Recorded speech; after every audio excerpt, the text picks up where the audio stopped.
สวัสดีครับสวัสดีตามคุณค่ะยายเนาะตามคุณยายเนาะมันเนี่ยจ้าอ๋อเอาเจ้าที่ก่อนว่าเจ้าที่เขาหมู่บ้านเจ้คุณยายจ้าก่อนก็ได้คุณยายก่อนก็ได้เขียนแล้วคุณยายแล้วเออคุณยายเนาะคุณยายชีฟ้าขาวจ้าครับคุณยายคือผ้าขาวเป็นอะไรพ่อนฮะคุณยายว่าไหนล่ะโอ้ยเนาะมื้อนี้กูสิให้ทุกปังอยู่ดอกมันเขาเล่า2 มื้อซ้อนนั่นเด้เนาะจ้าเขาวลาว2 มื้อแล้วเด้มื้อนี้เขาเล่าวันมื้อที่3เพิ่นว่าเขาพฤหัสศุกร์จ้าเนาะแล้วก็มาจ้าน้อยเนาะบ่มื้อหนึงเนี่ยเป็นวันบ่อืมไอ้น้อยกับเขาหมู่อืบ้านนี่มเว้นเขาก็เว้นหมู่บ้านนี่จ้าเป็นวันเป็เนาะนเจ้าที่ไปเขาจ้าอืมถือว่าเล่าแล้วกำลังมาแรงใช่เนาะกำลังมาแล้วจ้าไว้มื้อนี้เราอ่ะสิให้นะแตกอยู่แล้วว่าเออเล่าเพราะว่าข้อยบ่มีเวลาลงข้อยค่ายากเขาเจ้านี่อันเขาเจ้าสิประชุมอีกนี่บ่ายนี่ เออประชุมมันไอ้ผอคณะผอ๋ออทั้งโรงเรียนอื่นล่ะโอ้เอาไว้ก็ได้เอาอืมคุณยายบอกตัวใด คุณยายให้มา3570จ้ะ3570บ่อืจ้ะม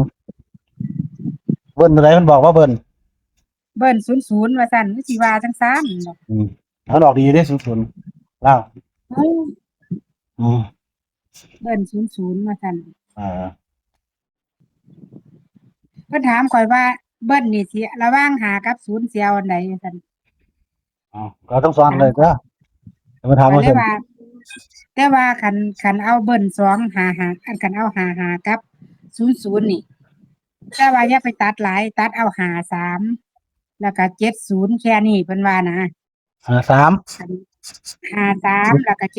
70มันสิเจ้าแล้วก็น้อยสิไว้75เอาแล้วก็75จ้ะ75จ้ะแค่นั้นว่าเอาซั่นเท่านี้เนาะเออแล้วก็เอาเป็น55กับ00ใส่มันจังสิบ่หลายเราเออว่านะเพิ่นว่าอ๋อคือจังเบิ่งจังหนึ่งคือจังเห็นเป็น55คือเห็นเป็น00มันอืเห็นเป็นม2คนว่าซั่นเห็นเบิ้นมี2อันว่าติจ้ะอืก็เลยว่ามไว้ก็เจ้าก็เรียกเอาตัวใดหนึ่งเพื่อหั่นดอกว่าเอาซ้อนก็ได้คนมามักเลขจ้ะ00เขาก็เอาหาอืมบางคนก็ว่ามันบ่งามเด้บางคนก็ว่า00บ่งามอืม แม่นอยู่ข้อยก็บ่มัก เจ้าเรียกล่าออกดีได้ศูนย์อย่าประมาทเด้อล่าออกดีได้ศูนย์จ้ะ คนเอามางามซื่อดีมันออกดีอยู่ ออกดีแหละข้อยผู้หนึงบ่มักเด้อเอาเป็นว่าคุณยายให้3570เนาะเพิ่นว่าจ้ะเพิ่นเน้นที่5370แล้วก็75เบิ้ลน่ะคือ00กับ55เนาะครับจ้ะผู้ใดมักเองจับเองเด้อนะครับบางที่มองเลยไปจับให้เอาอยู่จับอืเอาอยู่ม4ตัวนั่นล่ะเพิ่นว่าใน4ตัวน่ะจับบ่รดเนาะครับเน้นจับเอาบางทีว่าคุณยายบ่เข้าก็บางทีมันก็บ่แม่น